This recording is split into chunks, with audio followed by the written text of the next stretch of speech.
Hello, in this lecture I will try to answer on two questions.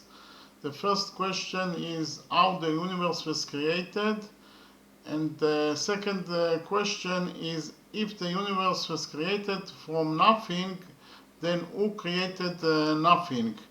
The answer to the first question, how the universe was created, is very simple. The universe was created from nothing.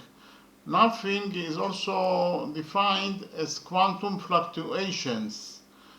And quantum fluctuations are actually a change in the amount of energy in a point in the space.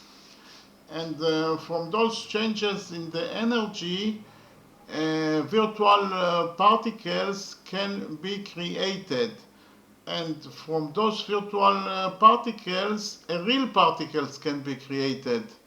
And from that real particles, a matter can be created. And that matter is actually our universe. So that is how the universe was created. And the answer to the second question, who created nothing, is also very simple. Nothing was never created because it always existed.